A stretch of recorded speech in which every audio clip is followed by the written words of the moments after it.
System set up here, Blishman, oh yes. You could go for a swim in that one.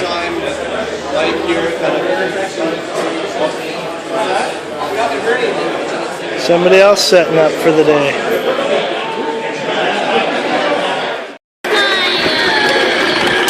You're what? It's in our cooler that we brought. Go look in the closet. Keep your fingers away from this.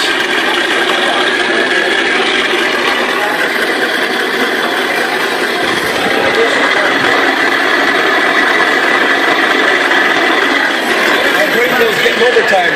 That's yours? Yeah. That's pretty good. I like the stovepipe there. It's a good, yeah, a 6-inch pipe. Yeah.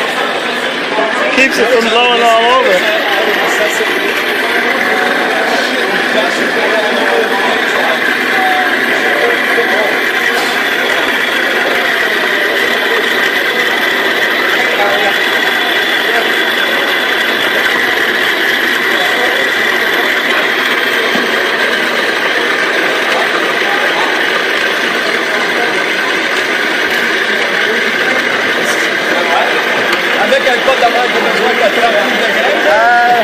So it's 3 o'clock in the afternoon and there's still people that are just starting out. He's gonna mash in. More than that. And I need, on top of it, I need another, like the whole thing, plus another 10 liters more or less. I missed the pour. Oh well. So do you have anything like this back home? Yeah.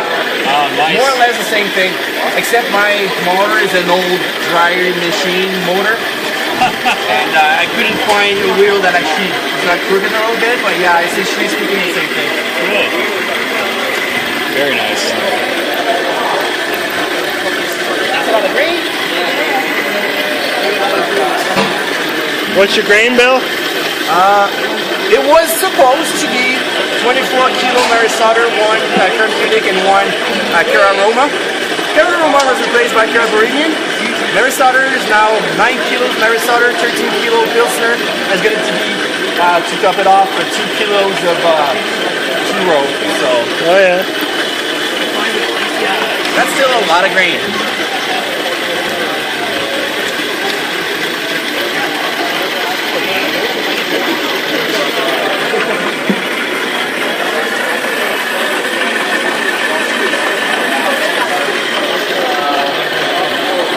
So what are you brewing?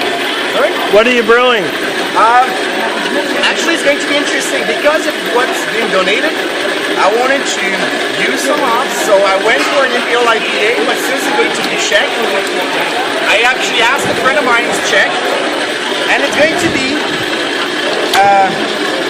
I'm not going to pronounce it well, but it's going to be a Imperialini Injiski Svetli Lizak, or something like that. En permanence, je vais avoir une recirculation permanente. Le chaudron, je vais le garder à chauffer pour garder ce match-là. Puis après ça, une fois qu'on va être fini, je corrige je vais juste craquer la température. Teaching a new guy how to brew here. That's one of the things we do is teach people how to brew at these events.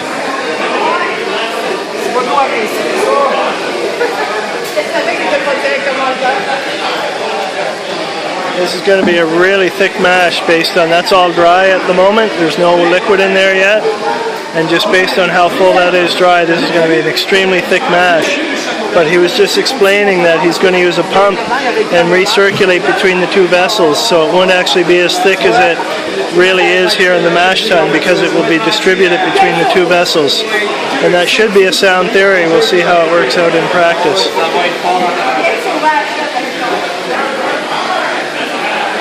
Temperature reading? 60. What are you looking for? What temperature? 66, I think I decided.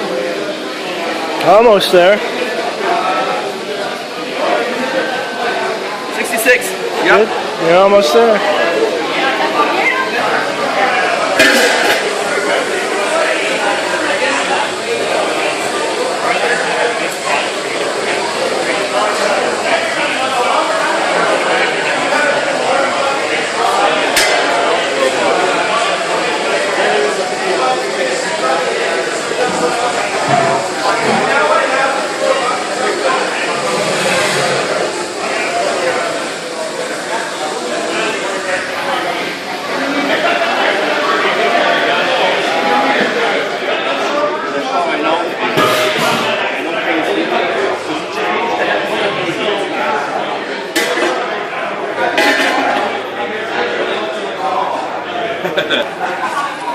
That's his pump box, I guess. Yep. Well, that's a nice way to carry it.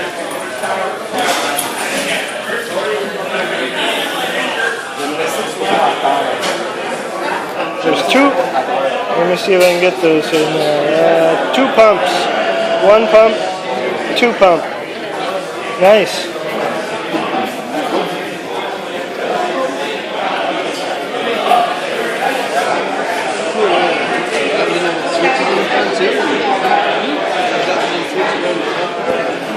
Yeah.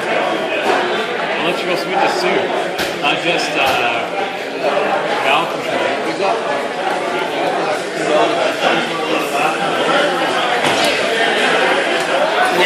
In Grand Rapids. That would be worth going to. Michigan. Can I just have a look under the hood there for a sec? Okay, to distribute the water when it comes out. Okay.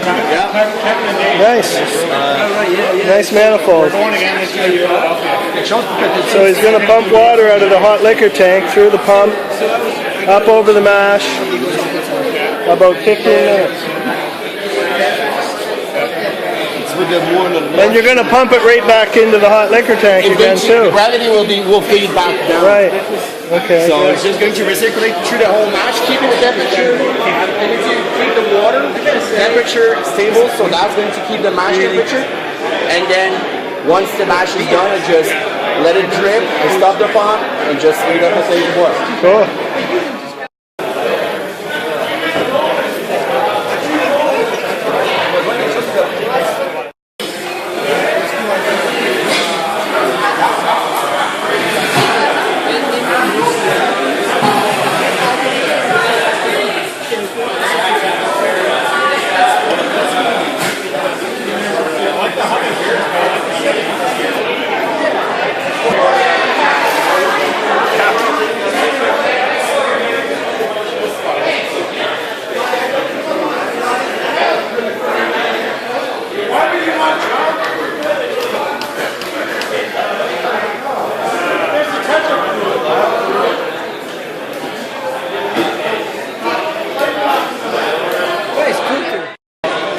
This is for stirring the mash. It's a paint stirrer that you attach to a drill.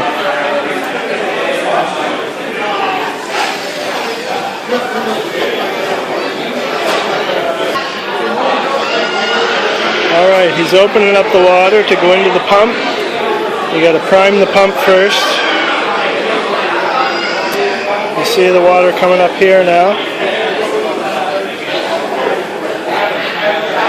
Up. The pump's not turned on yet. Clamp the lid down, oh yeah, to make sure the hose doesn't go anywhere. Alright, the pump's on.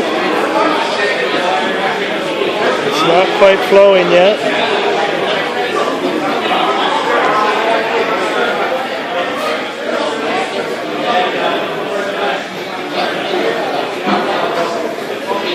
It's going now, yeah. Still have air bubbles. Yeah, they got most of them out already though. It's getting rid of the air bubbles from the line. It's actually flowing. You can see some bubbles here.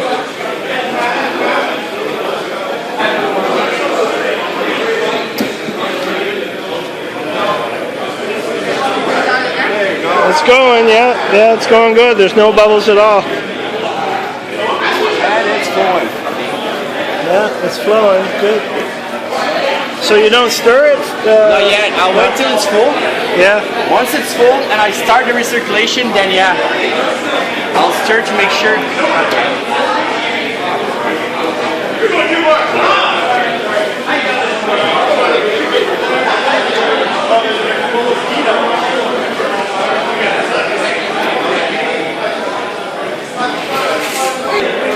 Just getting the flame adjusted properly here on the burner.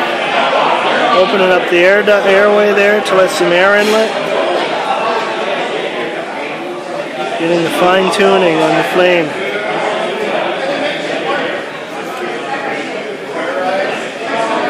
That'll be enough.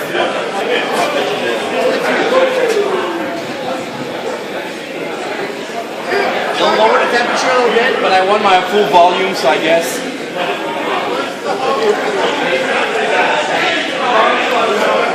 I'll wait a little bit.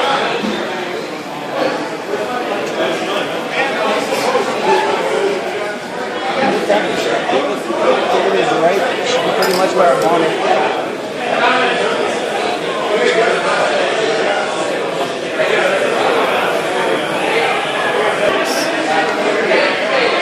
Oh, is that one of those heat guns? Yeah, but it's not as precise as a real temperature, Yeah. but it gives you kind of like a ballpark idea. Cool. There, he's running it through now. Now he's just going to circulate it through the whole system, down through there, and back up. And here comes the mixer. Now he's going to make sure the water and careful, Isaac. We'll go in just a minute. I want to get this and then we'll go.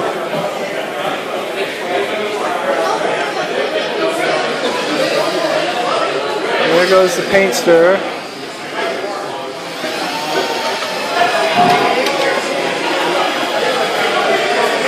Yeah, have them make some clean ones to try your drink when you're done there, okay? That works?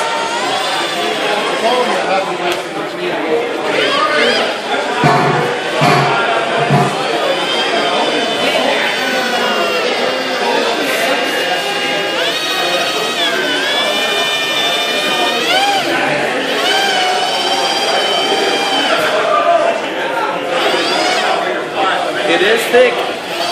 Yeah, I can see.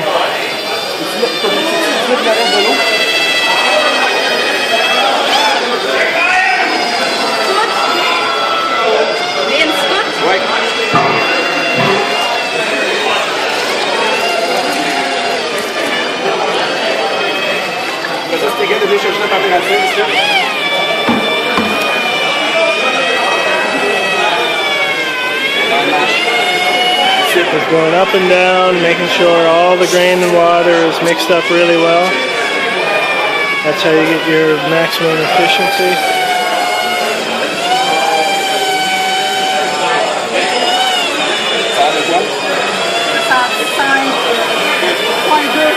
$65.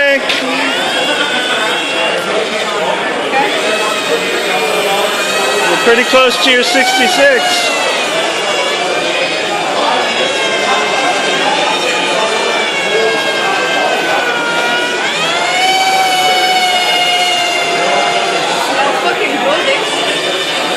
It does. It smells really good, yeah. I always love the mash in. So good of a smell.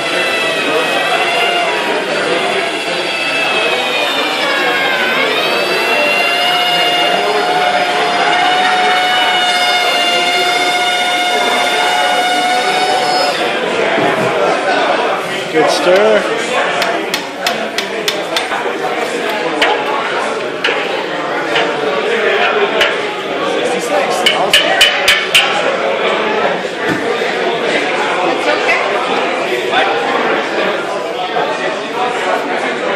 Excusez-moi.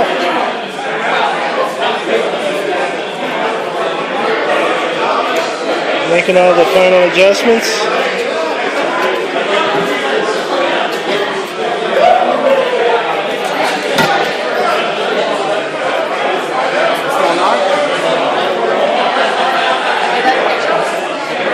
Now he lets it flow out and it's going to circulate the whole time.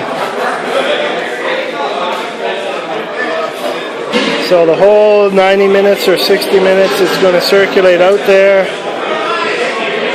through the pump and back up into the top. How long do you mash?